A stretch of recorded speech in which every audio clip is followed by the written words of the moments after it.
छल छिद्र न भावा। राम सिया राम जय जय राम। राम सिया राम जय जय राम।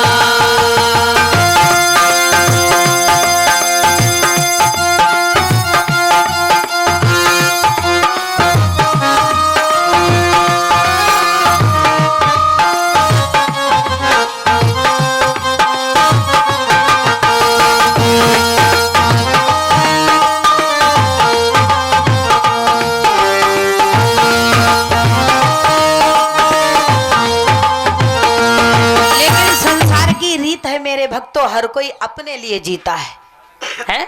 किसी के लिए कोई नहीं। यहां तक कि संतान अपने माता पिता के लिए नहीं जीती।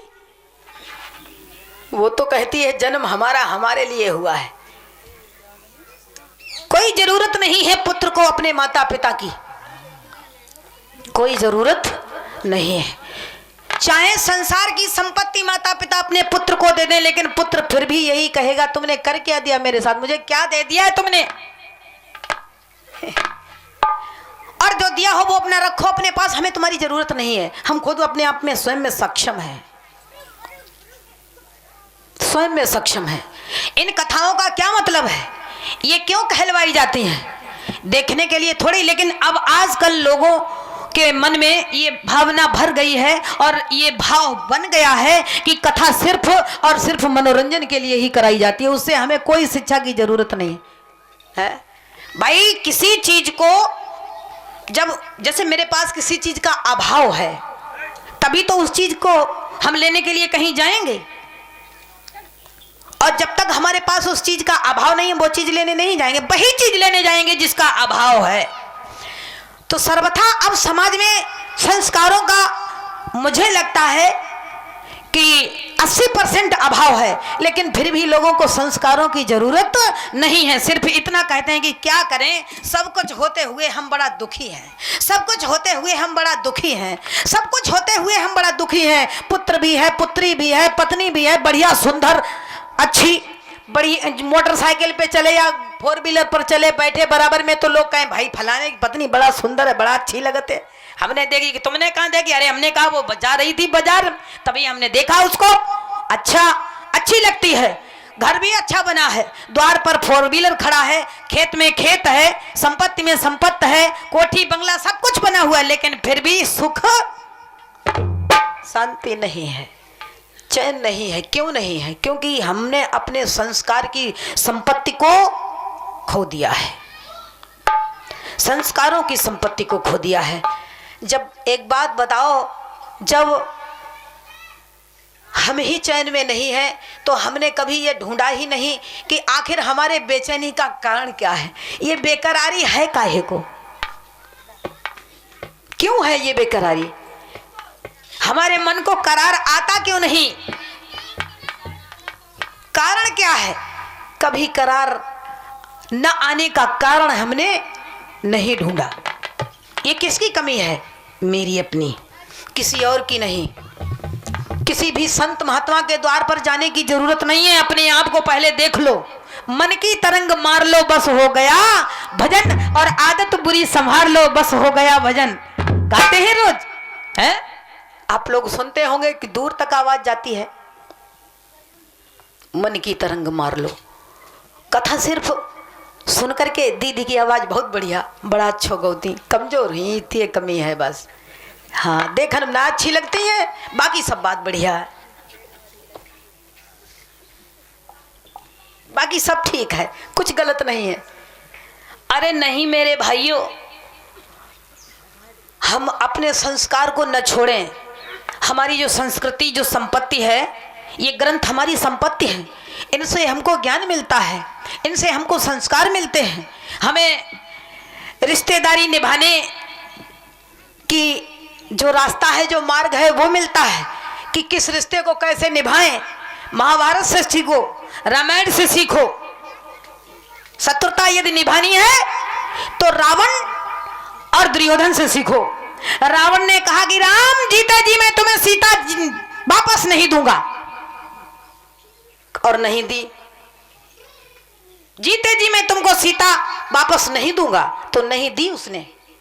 दुर्योधन ने कहा, केशव बिना युद्ध के सुई की नोक के बराबर भी मैं भूमि पांडवों को नहीं दूंगा, दम है तो लेके दिखाओ। नहीं दी। मैं अपने जीवन काल में स्वाभिमानी शत्रु था। शत्रुता निभानी है तो ऐसे निभाओ, रिश्तेदारी निभानी है तो बहुत सारे ऐसे उदाहरण हमारे शास्त्रों में भरे पड़े हैं। ऐसा नहीं, अपने लिए भी जियो और दूसरे के लिए भी जियो, जिससे तुम्हारा भी कल्याण हो और मेरा भी कल्याण हो। दोनों ही कल्याण को प्राप्त होंगे, एक नहीं। भगवान कृष्ण ग्वाल वालों की सहायता करना चाहते हैं, मदद करना चाहते हैं। जो कमजोर है, जो तुम्हारे मदद का पात्र है और तुम कर सकते हो, जितनी तुम्हारी सामर्थ्य है तुमको उसकी मदद करनी चाहिए। ये मानव धर्म है, ये मानव धर्म है। मानव धर्म ये नहीं है कि कोई भूखों मर रहा है, आप देख रहे हैं और क्या कह रहे हैं कि देखो देखो इनकी दशा, देखो पहले का दशा, इन्हें कुछ बहुत बुरे कर्म करे हुए हैं, है ना। ऐसा ही तो कहते हैं। ये नहीं हमारा धर्म है, ये हमारा कर्म नहीं है। हमारा धर्म कर्म ये है कि उस समय उसकी मदद, अरे उसने जो कर्म किया वो भोग रहा है और तुम जो करोगे वो तुम भोगोगे। तेरी तुम उसकी मदद कर दोगे तो हो सकता है कभी जीवन में आवश्यकता पड़े तो तुमको भी कोई मददगार मिल जाए, और जरूर मिलेगा। समय एक बार सब पर आता है, ऐसा किसी के जीवन काल में नहीं हुआ जिसके ऊपर समय न आए। भगवान कृष्ण कहते हैं, भैया हमको ये गोकुल का जो दूध और दही बेचना है ये बंद कराना पड़ेगा। तो विचार किया कैसे। उन्होंने एक अपनी बहुत बड़ी मित्र मंडली बुलाई और शुरुआत यहाँ से की। एक मधुमंगल नाम का सखा था, उससे कहा, अरे मधुमंगल तू इतना कमजोर है, तुझे कुछ खाने पीने को नहीं मिलता है, अरे दही माखन नहीं खाता है, दूध नहीं पीता है, तो सब इतना कमजोर, तेरी हड्डियां भी दिखाई दे रही हैं। सो सब ताली बजा करके सखा हंसने लगे। वो बेचारा रोने लगा, कहने लगा, कन्हैया मेरी मजाक मत बनाओ, मेरी हंसी मत उड़ाओ, कोई बात नहीं, हम जानते हैं तुम्हारे यहाँ बहुत ज्यादा दही माखन होता है, तुम बहुत बड़े आदमी हो, हम छोटे आदमी हैं, लेकिन मेरी मजाक मत बनाओ। हम दही माखन तो दूर की बात है, खाना हमें देखने को भी नहीं मिलता है। का क्यों? इसलिए नहीं मिलता है कि हमारी मैया दही भी बहुत बिलोती है और माखन भी निकालती है, लेकिन वो सब जाता कहाँ है? सब मथुरा चला जाता है, सब मथुरा। अच्छा चलो, आज से तुम सबको दही माखन खूब खाने को मिलेगा। कि कहां से, कहां मिलेगा? चोरी करके, कैसे भी सही अपने घर से लाएगा। अरे कैसे भी तुम लोगों को दही माखन खाने को मिलेगा। ठीक है, तो दही माखन खाने के लिए भगवान कृष्ण ने एक बात कही कि एक मंत्र है, हम लोग चोरी करेंगे और जो भी गोपी अपना घर खाली कर जाती है, दही माखन बेचने चली जाती है, तो उसके लिए एक काम करना है तुमको, हमें सूचना देते रहना कि आज किसके घर में ताला पड़ा है, उसी का ताला तोड़ना है। कहा चोरी करोगे, काना पकड़े नहीं जाओगे? कि बिल्कुल पकड़े जाएंगे। कहा फिर? इसलिए हम नहीं पकड़े जाएंगे, एक हमारे पास उपाय है। क्या उपाय? कहा एक मंत्र है। कौन सा? कफल्लम कफल्लम कफल्लम कफल्लम, ये मंत्र है। इस मंत्र का 11 बार जाप कर लेने पर हम चोरी करते हुए पकड़े नहीं जाएंगे। एक भगवान कृष्ण के लिए था, तुम लोगों के लिए नहीं है। फिर तुम सोचो हम कफल्लम कफल्लम कफल्लम कफल्लम के लिए काऊ की दीवार काट रहे हैं। हाँ, भगवान कृष्ण परोपकार का काम करते थे, ये उनके लिए था। और दूसरा कारण ये था कि जो गोपियां थीं वो भगवान कृष्ण के लिए अलग से एक मलैया में दही और माखन जो भी था वो अलग रख देती थीं। अब आप लोग हमें ये बताइए कि आप लोग अपने अपने यहाँ जिन जिन लोगों के यहाँ लड्डू गोपाल हैं, भगवान को खाना खिलाती हो, चाय पिलाती हो, भोग लगाती हो? बताओ, जो आप खाओ वही उनको खिलाओ, जो आप खाओ वही उनको खिलाओ। देखो कितने गरीब ग्वाले हैं, लेकिन सब श्रद्धा कैसी है कि सबसे पहले वो भगवान के लिए, अपने लिए बाद में। लेकिन हम लोग क्या करते हैं कि अपने लिए पहले सोचते हैं कि हम लोग क्या खाएं, पहले हम लोग बना लें। अरे हम लोग खाएं भाई, में तो भगवानों को लगी है, ऐसा ही सोचते हैं ना। नहीं, पहले जिसने सब कुछ दिया है। आरती में गा तो बड़े प्रसन्नता पूर्वक देते हो, बड़े सरलता पूर्वक, क्या कि तेरा तुझको अर्पण क्या लागे, लेकिन फिर वो सब तुम्हारा है। आरती जब तक गा रहे हो, वो लाइन गाई तभी तक उनका है, और जहां वहां से उठे माने कि अरे जाओ, डाल दिया पर्दा, तुम पर्दे के अंदर, बाकी अब सब हमारा है, तुम कुछ नहीं देख सकते, आंखें बंद कर लो, है ना। ना, जो तुम खाते हो वो उन्हें खिलाओ, लेकिन कभी ये विचार करो कि भगवान को अच्छा क्या लगता है, इन्हें ज्यादा से ज्यादा वो चीज खिलाएं। भाई अपने पसंद की बनाते हैं आप लोग कि हमारे पति को ये चीज पसंद है, हमको ये पसंद है, हमारे बच्चों को ये पसंद है, हमारे घर में लोगों को, परिवार को हमारे ये चीज पसंद है ना। तो सबके पसंद की बात जानते हो, तो भगवान के पसंद की बात क्यों नहीं जानते हो? भगवान को भोग क्यों नहीं निकालते हो? भगवान को भी भोग निकालना चाहिए ना, बनाना चाहिए। कहते हैं आज निमंत्रण था, दावत खाने गए थे, तो हम वहीं खा के आ गए, वहीं से हम भगवान जी के लिए। हाँ, ये गलत है ना, गलत है। आप अपने घर पे क्यों नहीं बना सकते उनके लिए? आप अपने घर पे उन्हें बना के खिलाइए। गोपियां भगवान को अलग रख देती हैं, जिस चीज में, यानी तुदीयम वस्तु गोविंदम समर्प्यामि, सब कुछ तुम्हारा है, तुम्ही को हमने समर्पित कर दिया, हमारा कुछ नहीं है। तो आज इस घर में, कल उस घर में, परसों उस घर में, ऐसे भगवान माखन चुराने लगे। अब माखन चुराने का तो नाम है, क्योंकि उधर गोपियां भी चाहती हैं ना कि कन्हैया हमारे यहाँ माखन चुराने के लिए आए, कन्हैया हमारा माखन खाने के लिए आए, भोग लगाने के लिए आए। भगवान का भोग पहले ही निकाल के रख देती, इसलिए भगवान अपना भोग लेने जाते थे वहां। सभी गोपियों के यहाँ पर गोपियां एक प्रकार की नहीं थी, गोपियां थी 3 प्रकार की। कैसी? कौमार्य, युवा और वृद्ध, 3 प्रकार की थी गोपियां, और तीनों का भाव अलग था।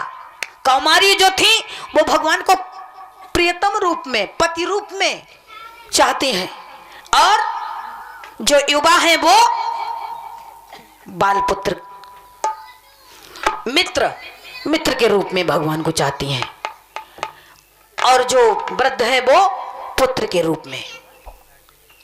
3 तरह की गोपियां हैं, और तीनों का भाव अलग अलग है। तीनों अपने अपने हिसाब से भगवान को डील करते हैं, प्रभु को अपने अपने हिसाब से चाहते हैं। ऐसे भगवान ने माखन चोरी की है, तो जब भी पकड़ जाते हैं तो मतलब जानबूझ के पकड़े जाते हैं, ऐसा नहीं है कि धोखे से पकड़ जाएं। कभी कभी तो सखाओं के ऊपर सखा, सखाओं के ऊपर सखा, और उनके ऊपर अपने आप। और गोपियां भगवान को परेशान करने के लिए और ऊपर टांग देती हैं। तो भगवान कन्हैया की शिकायत जाती है माता यशोदा के पास में कि तुम्हारा लाला हम लोगों को अब ब्रज में रहना क्यों? ये मीठा मधुर प्रेम झगड़ा है, प्रेम का झगड़ा। यशोदा मैया के पास बार बार जाती हैं कन्हैया की शिकायत लेके, यानी कन्हैया के बारे में हर प्रकार, हर तरह से, हर वक्त, हर क्षण, किसी भी क्षण कन्हैया का विस्मरण नहीं करती हैं। किसी न किसी बात को कन्हैया की ही बात, किसी न बहाने से कन्हैया की बात, कन्हैया का गुणगान, उसी से संबंधित बात। अनन्य चेता सतम यो माम स्मृत नित्य सहा तस्याहम सुलभा पार्थ नित्य युक्त योगिनः। निरंतर भगवान कृष्ण का ही गुणगान, उनका स्मरण। कहीं कहती हैं आओ हमारे साथ यमुना से जल भरने चलती हैं हम लोग, हमारे साथ में थोड़ा हमारा जल भरवा के लाना, या हमारी गाय दुहवा दो, हम तुम्हें बहुत सारा माखन खिलाएंगे, हमारे माखन से चींटी बीन दो, लो हम तुम्हें माखन खिलाएंगे। और जब शिकायत लाती हैं तो भगवान पहले ही मिलते हैं, कहते हैं चाची ठीक हो? वो यशोदा मैया से शिकायत लेके पहुंचती हैं, वो कहते हैं चाची ठीक हो? ऐसी भगवान की अद्भुत लीलाएं, अद्भुत कथाएं हैं। श्री सुखदेव जी महाराज अभिमन्यु पुत्र परीक्षित लाला से कहने लगे, हे राजन, भगवान श्री कृष्ण चंद्र की बाल लीलाओं का आनंद इतना ज्यादा है और ऐसा है जो वाणी से कहा नहीं जा सकता। आनंद खुद आनंदित होता है भगवान की बाल लीलाओं का आनंद ले ले करके। परम मुक्ति और मोक्षदायिनी है, भगवान के प्रति प्रेम प्रदान करने वाली हैं ये लीलाएं भगवान की। इसी बीच राधा से मुलाकात। अब भगवान ने सोचा कि इनसे हम दही बेचना आनी बंद कैसे कराएं। तो अभी माखन चुरा रहे थे, तो माखन को चुराना, रास्ता रोकना। रास्ते में जाकर के बैठ जाते हैं सखाओं को लेकर के घात लगाकर कि देखो कौन से रास्ते से गोपी आ रही हैं दधी माखन बेचने के लिए। तो कहीं तो मटकियां तोड़ देते हैं, कहीं मटकी तोड़ देते हैं और कहीं मटकी को जबरन छीन लेते हैं, सारा माखन लूट लेते हैं। तो गोपियां दौड़ के माता यशोदा के पास जाती और कहती, यशोदा मैया लाला को समझा ले, लाला को समझा ले, अरे ये ब्रज में रहने नहीं देगा हमको, हमें ऐसा लगता है। क्या बोलती हैं?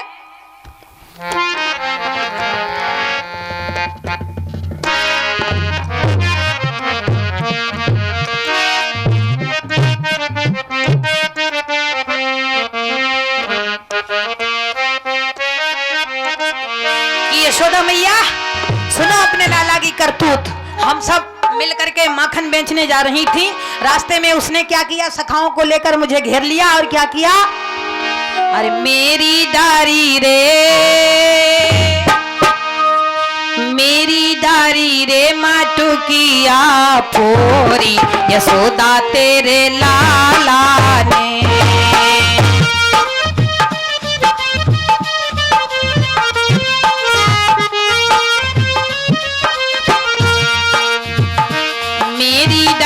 रे माटू किया फोरी, यशोदा तेरे लाला ने, मेरी डारी रे माटू किया फोरी, यशोदा तेरे लाला ने।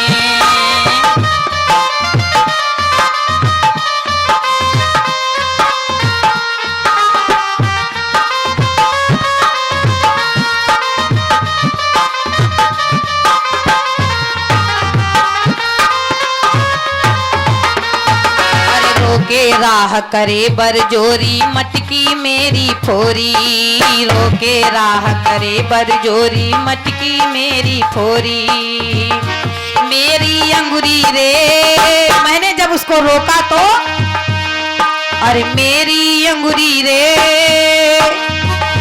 मेरी अंगुरी रे दई है मरोरी, यशोदा तेरे लाला ने, मेरी डारी रे माटू किया फोरी, यशोदा तेरे लाला ने।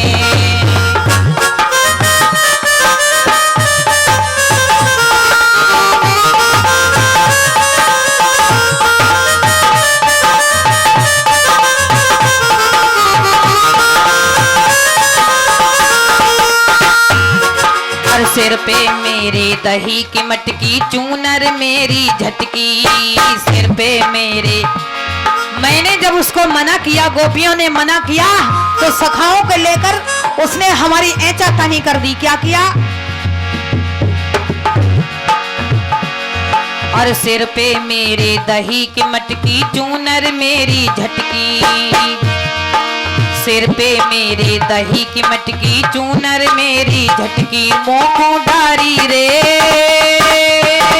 मोकू डारी रे पकड़ी झकझोरी, यशोदा तेरे लाला ने, मेरी डारी रे माटू किया फोरी, यशोदा तेरे लाला ने।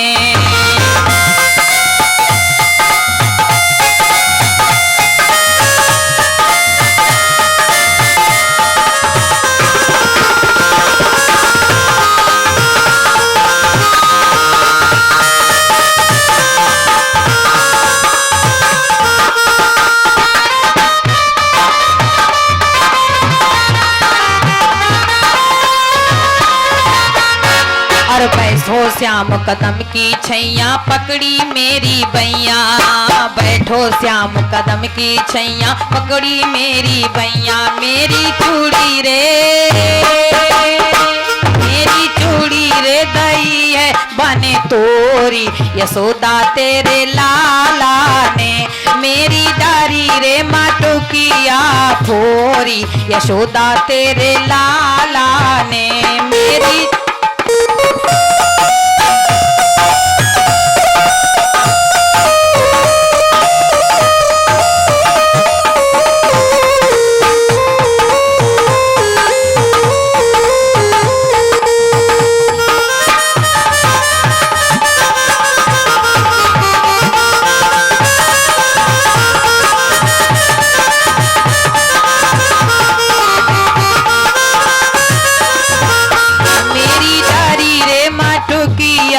फोरी, यशोदा तेरे लाला ने।